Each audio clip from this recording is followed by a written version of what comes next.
Jason with JWClassicVW, and welcome back to the garage and the vlog in the 40 horsepower build. But yeah, that engine you saw in the intro is my 300 plus horsepower turbo EFI monster Envy. There is a whole bunch of videos on that build. Check it out up over there if you are interested. Right after the intro, guys, we're getting back into this build, working on solid rocker shaft assembly. Yeah, we are moving away from the wavy washer stock setup, which honestly you probably don't need to do it on the 40 horsepower build, but it does provide you with a little bit of security and feeling, you know, better about these wavy washers not breaking. And normally that happens when you have like a bigger cam and you're getting more lift and more RPMs out of your engine. Those wavy washers will break down and start to go crazy. We're gonna get into that right after the intro, guys. So see you in a second.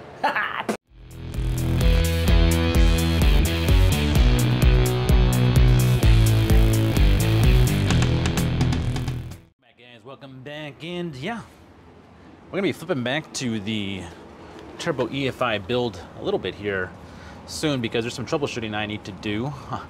Driving down the road, whenever I get into boost now, I have a problem with my rings, I do believe. I'm gonna check compression across the board on all 4 cylinders in the next video and kind of find out what's going on with it, because when I get into boost, I've got I had an oil leak situation, and I didn't know what was happening, and I found out that oil was leaking out from underneath the generator stand here.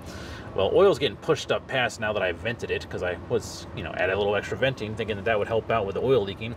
But oil was shot right out of this sucker, all over the dang place. You can't see it anymore because I cleaned it up, but it was all up here and all down here, and that is no good. That's a bad situation. So yeah, next video we're gonna get into some EFI turbo troubleshooting. Maybe I gotta redo my rings. In anticipation of that, I ordered some new rings already. So maybe doing some honing of the cylinders, and yeah, that's probably my fault, getting a little crazy, a little too much into the gas pedal when I first got this bad boy on the road. So some of you guys who watched those videos, you know I had some pinging issues, mostly because the tune was all jacked up because of, you know, sensors and everything else was, you know, not situated yet. And I got a little, you know, send it, let's get on the road and send it. So yeah, that's coming soon. But for this video, we've got some rocker issues. I'm not sure exactly what's going on here. You guys didn't see this, but in one of the previous videos when I was first putting this on here to kind of figure out where TDC was for putting the distributor in, I had to go ahead and shim the blocks here. You can barely see that or not. I had to shim the blocks, to be able to get everything set up, to be able to check the TDC and set up, you know, 6/1000 valve lash there to be able to just, you know, check everything out. Well, with the stock push rods, these 11-inch stock push rods that are supposed to be good for 1300 to 1600 cc stock engines, well, they didn't work out without shimming these blocks, so something is fishy. Something is definitely fishy going on here. But I went back and forth, adding shims, not adding shims, and I'm just not getting the valve lift that I need to get with the stock setup. So something's going on there, guys. Comment below if you know of, is there a different size push rod, aluminum push rod that was out there? Maybe that's shorter than the 11-inch. This is well, it's supposed to be. Here's the deal. When you get a used motor engine and you're not exactly sure what's going on with the you know, what you got, what year it is, all kind of jazz. I looked up the engine information, and it's supposed to be out of a 66, and that's what I've been going off of this whole time, but I never measured the original aluminum push rod, so we might have a problem there. I might need to contact my local guy and talk to him, or their Bugaholics, my buddy, and find out if they have different size push rods. I might be over there soon, going through a bin of push rods, measuring them out to see if there are some different sizes. What I'm doing today is working on those bad boys back there. Solid rocker shaft assembly, and they're pretty straightforward. Let's take you over to the bench and take a look at that. Here's what we got. Here's what we got going on. And the way that this normally works, you start from the inside and work your way out with the actual assembly. The solid rocker shaft is removing the wavy washers that are on the stock setup. So this is supposed to help out at the ends here, and you don't have the clips either that hold everything together. This is supposed to help out with getting more RPMs, or keeping things from breaking down when it comes to those wavy washers. And they do, they break down over time, and that's just no bueno. And all you're doing is starting from the middle and working your way out when it comes to setting up on the valve stems. Let's take you over to the engine and show you what I'm talking about with that. All right, so here is your rocker. This is a 1-to-1 rocker, and here is your rocker tip. This is the adjusting tip that actually rides against the valve stem itself. And you adjust this to between 6 thousandths and 4 thousandths, depending on whether it's the intake or exhaust valve, and also depends on whether or not you're running chrome moly push rods or aluminum. Aluminum expands with heat, so that's why you have a little bit of the gap there when it comes to setting your valve lash. And with chrome moly, you've got zero gap or zero lash, which means that there's no play in the rocker, but you can still spin the actual push rod itself. And the reason why is chrome moly doesn't expand the same way as aluminum does. Just zoom in on that valve tip a little bit. So whenever you're setting up your actual way, this is part of the geometry, your rocker going to the left or rocker going to the right. On a stock setup, you want to go ahead and have your tip, the tip of the adjuster, off center to the left just a tad, just a little bit, just like that, because when it's, and that's at top position. So like you can take some black permanent marker and coat this valve tip here, and you can kind of watch that pattern as it's going up and down. The way that you want it to go is from a little bit to the left, coming in to center once it's in the depressed or all the way down position. And then you do that by adding or subtracting shims to either side of the actual rocker itself.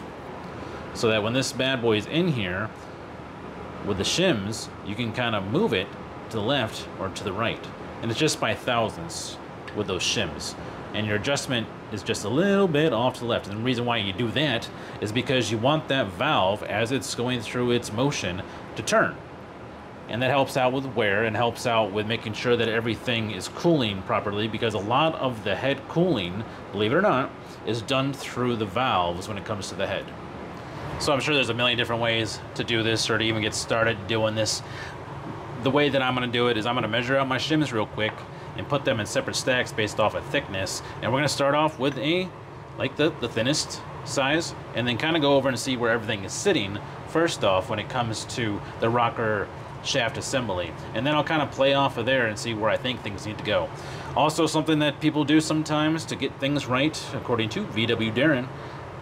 VW Darren is one of those guys out there that's got all the knowledge, baby, is you shave down the actual stands here, these little rockers themselves, these spacers that go on here. Well, you shave that down to help you get position if you need to. Guys, that time in the video to remind you, don't forget to like, share, and subscribe to this content. I've got like 79.1 or 79.2% of you guys watching the video and not subscribing. Come on, guys, hit the subscribe and enable notifications. Now, back to the video. So an additional step to the prep for these is I took the adjusters out and I went ahead and took a file across them, and then some 600 grit sandpaper, and cleaned up the ends here just in case there was any kind of mushrooming or anything that looked like it needed to be cleaned up. And I also replaced the adjuster nut on this side, which can kind of get jacked up and rounded off over time, so it's just a good idea to go ahead and replace those while you're doing all this. Alright guys, so yeah, I went ahead and assembled this a few times, went back and forth, and decided, you know, the best way to do this probably is just to mock it up first with no shims, just the solid, and then the middle too, to see where I am to start with. Let me bring you around over here so you can see kind of like where we are and my idea of what we need to do. Alright, so I got you up close and personal. Remember how I told you guys that you want to be just off to the right of the actual valve tip? So this one is probably about perfect for where we want it to be. You can see that this one actually needs to move a little bit. We're talking just a tad to the right to be able to get it to where it's correct. Now, something to take into mind when doing this is that when you put the block in here, the block spacer is going to make it a little harder to get things lined up. So what I'm going to go ahead and do is take the smallest shim, because we still got to have a shim just as a buffer, the smallest shim, and set that in this position, and I'm going to go ahead and put a larger shim and see how much farther we can get that, move that over here. Yeah. All right, we're back. So I've got two 17,000 shims here, And something to pay attention to too is you need a little bit of side play, guys, a little bit, about 3,000 to 5,000 side play for oil gap in here. And you can see that with this together with the blocks that we actually moved the wrong direction. So what we're gonna have to do, and one of the things that I was hoping that I wasn't gonna have to do too much of, is shaving the blocks themselves, or shaving this center block. So I might end up having to shave this center block a little bit so this will go over to where it needs to line up. And this one right here, yeah, let me zoom you in.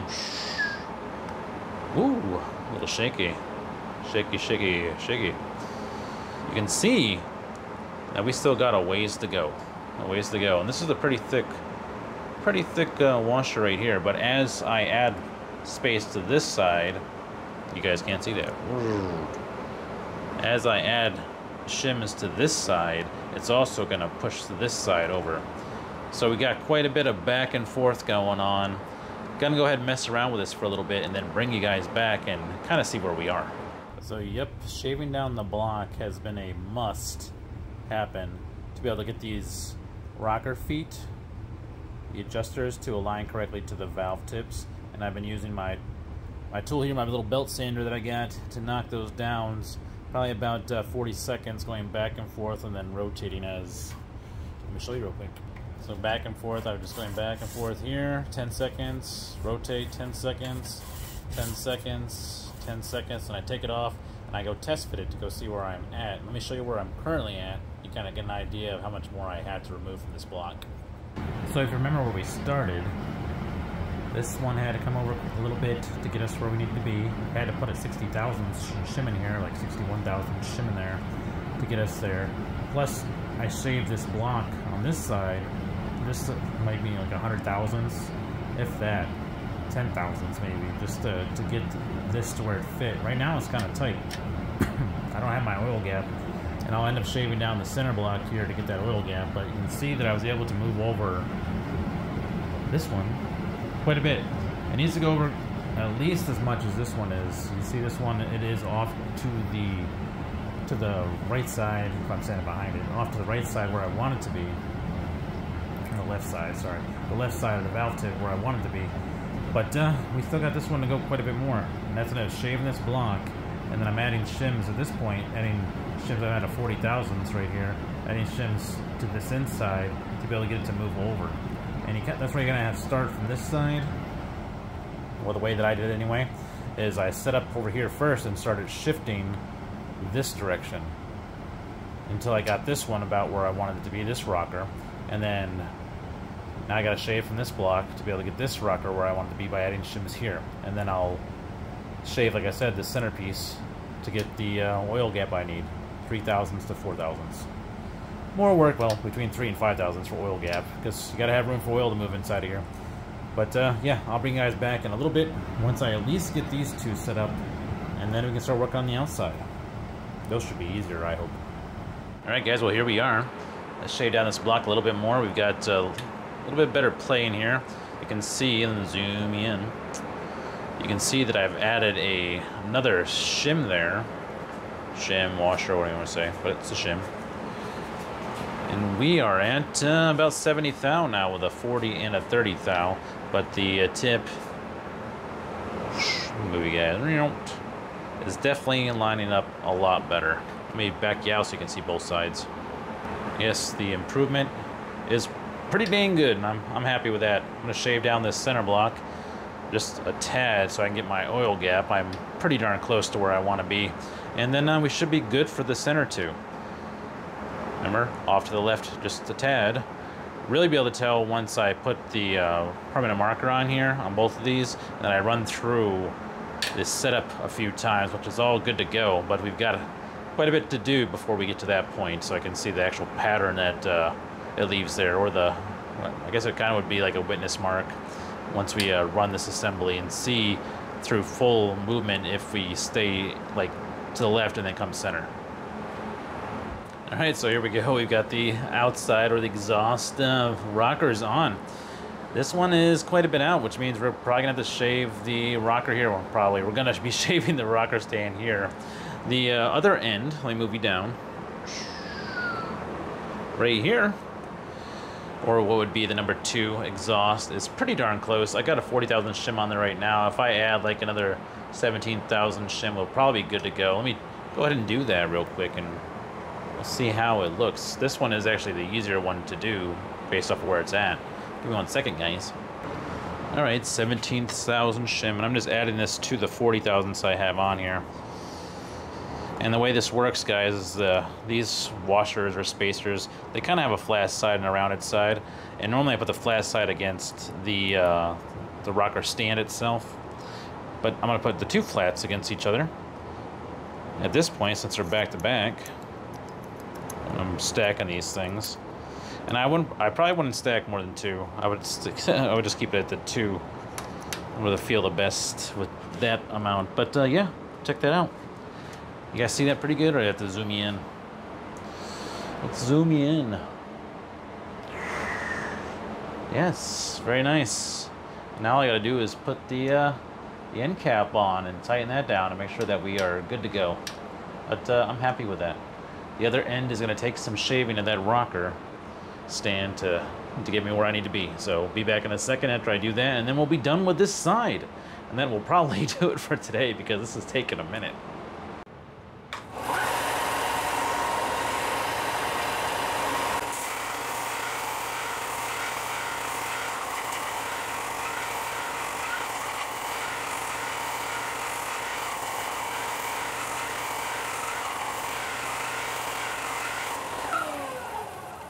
You definitely want to wear a glove when doing this because these things get stinking hot. Super duper warm the block gets. Now you could probably do this by hand with a piece of glass or a nice flat piece of metal and some sandpaper, but I'll tell you what, you are going to be going at it for a minute. That belt sander is it. It's time to find a buddy, a buddy that's got a belt sander if you don't have one. They're not cheap, man. I bought that one on Amazon during like a Black Friday deal. Got a pretty good deal on it, but be on the lookout, guys. Be on the lookout. So let's go ahead and see how this sucker fits. It's definitely gonna have to take all this apart and clean it up really good with some warm soap and water, and then oil everything down well after we're done. You don't want to have oil all over it right now because it could be throwing off your tolerances. If something's super tight, you're not going to be able to tell with the lubrication being on there. But let's take a look and see what we got. Well, we are definitely closer to where we were because it was pretty far out. Bring it over so you can see. Let's say probably another couple swipes with the belt sander and we'll be good to go. And yeah. Give me a second, guys, and I'll be right back. Presto changeo and shave that down just a little bit more. All right, let's see what we're working with now. Another thing you want to look out for is binding when you're bringing this down. Like, is it going on easily, or is it catching and binding as you're bringing it down on the actual studs, your rocker studs? Checking to make sure that it is fully seated down as well, because if it's not, that could be an issue. Where are we sitting at?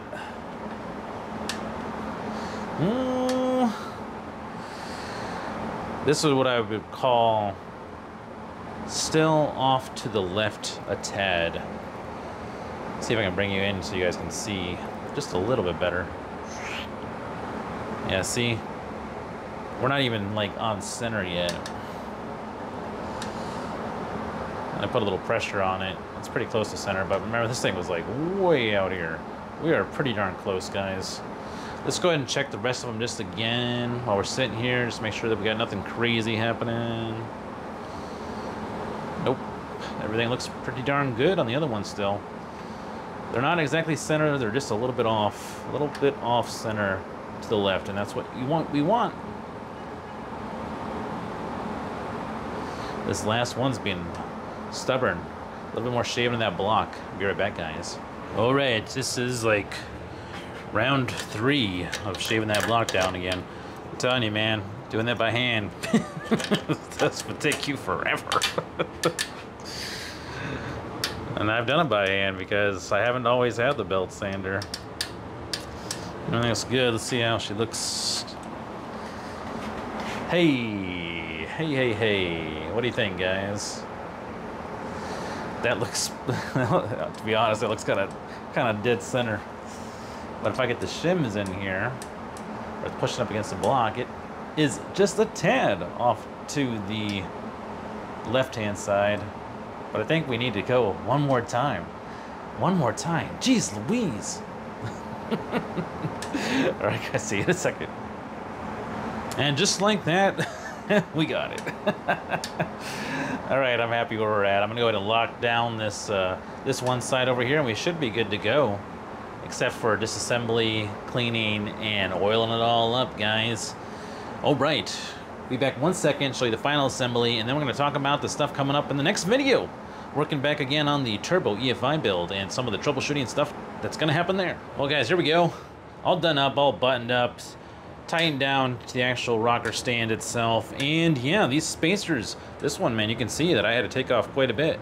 And we've got a little gap there, but that's kind of like the float gap you want for oil. You want to have a little space in there. I haven't gotten a set of feel gauges in there yet to see where I'm at, but I'm pretty sure that we are close enough. A little bit of movement is what you want. And you see how I shaved the center down a little bit too to be able to get the play that I needed.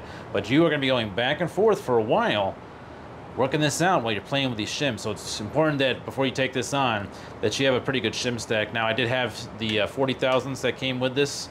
Not came with it, but the 40,000s that I have, they look older because they are from the old rocker assembly. So you're going to have those shims, plus when you get the kit itself, it comes with an assortment of different shims, the 17,000s and the 30,000s. But as you guys saw, it pays to measure because these are all off. They're all a little bit different.